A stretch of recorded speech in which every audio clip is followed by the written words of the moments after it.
Alright, so I'm about to open up the 12 French two-way Foley catheter.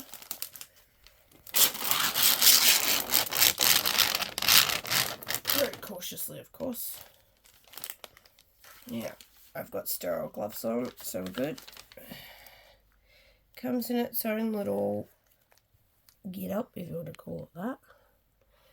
So I'm not physically touching the bit that goes inside me. This is essentially it here. So what the best method I've found to do, because these specific ones, they have a split down the bottom, like through the middle.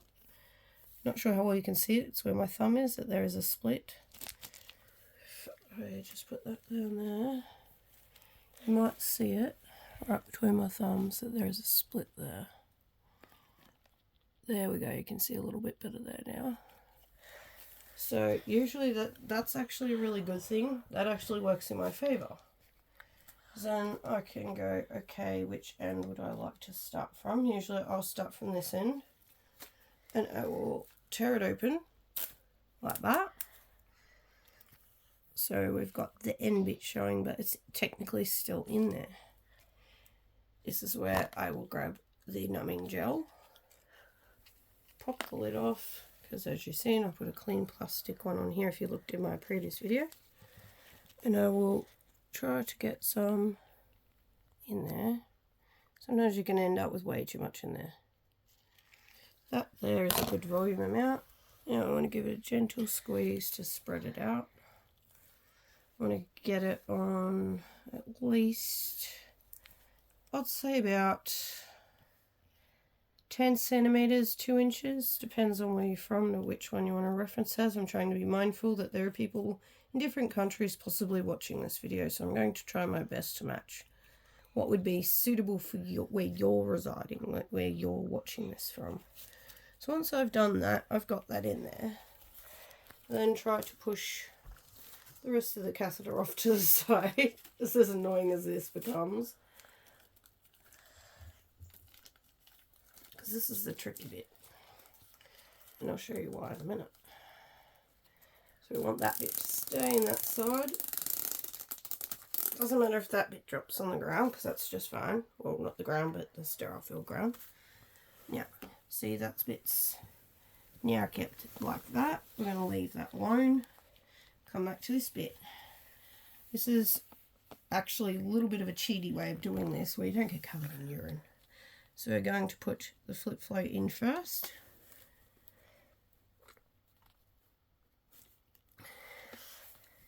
And you want to try and push as much as you can. You may have to lift just slightly the arrow where it's pointing down to try and get it up as far as you can. Otherwise these little buggers, they fly off.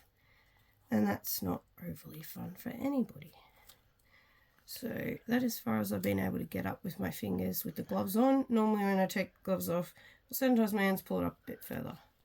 So that is in the down position, which means it will flow straight through into the catheter. Oh, sorry.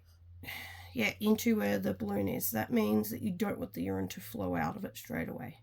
But in order to find out if the catheter is in the right place, you will want to flip it in this direction. So once you insert it, you've got the right position. It just comes oozing out. And that is when we go, oh, okay, this is how the manufacturer has these packed. We're going to flip that in the down position. This is a sterile one, so now it is in the down position. As you can see, it's got a very lengthy tubing. I prefer that because I like to actually have that in a nice comfortable position. Now, I don't use those, couldn't care much for them. If anyone knows what the whole purpose of this is, do let me know. I don't use them. Would assume it's if you were to cut the tubing shorter. That's what I believe they are for, but don't know, don't need it, we'll chuck it aside. Now, take the top off, and we'll connect the top bit to the flip flow, the bag. So once this catheter, the tubing is inserted into either the patient or yourself, if you're doing your own, it then will go into the bag instead of into something like a kidney dish, which is what this is, or into one of these. I have these all sterilised very, very well. Now, the flip flow, as I said, it bends. See? If it bends, you're not going to piss. Plain and simple. You want to push it up as high as you can.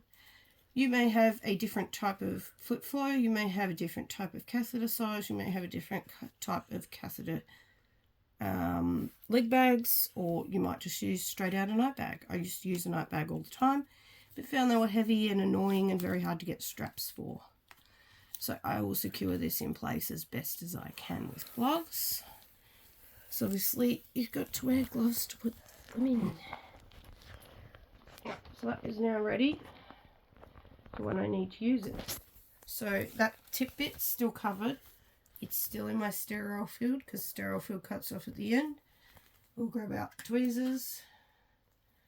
Now this is going to be the most interesting bit. We're going to squeeze some chlorhexidine or whatever you usually have as your cleaning solution. You might have something totally different. This one's orange. I'm going to absolutely drench this bunch of cleaning gauze. You could probably get away with using normal gauze in all honesty. So then I will make sure to grab whichever corner is the right corner to grab, so then it doesn't all come apart, which it just did. It happens. Okay, they're over here. They're a pain in the butt. That's why it's best to use two. If you're going to clean yourself, you're going to want to do it properly. So what I normally do with these is I actually fold them into squares. So if there's a wrinkle in it, just give it a gentle shake. Yes, I just got some everywhere, but it's just cleaning solution. It's not like it's going to be bad unless it got in my eyes. So there is number one. Then we get the second one prepped. Now we want to fold them in the dressing tray so they stay sterile. And you can use these tweezer looking things, they're called forceps. You can use those to use on yourself to clean your sterile field to insert the catheter. I don't know how it is for males, but for females you want to start from the top and work your way down. Males, I would assume that you might be best off asking a male nurse or just someone who's qualified which way to do yours. This one's proving to be a bit difficult. So it can be difficult. I will just fold it like this.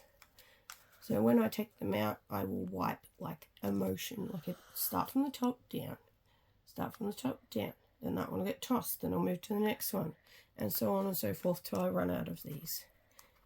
And if it's not enough, there is extra wipes that I will use if I absolutely need to, and then they will help me out. There's number 4. As I'm doing this, I make sure that it's all soaked up. Yes, I'm weird, I put it in the corner, that's just my preference. So now I can put the tweezers back here, and then I've got an extra pair there and a drape. So we've got all the prep ready to put it in.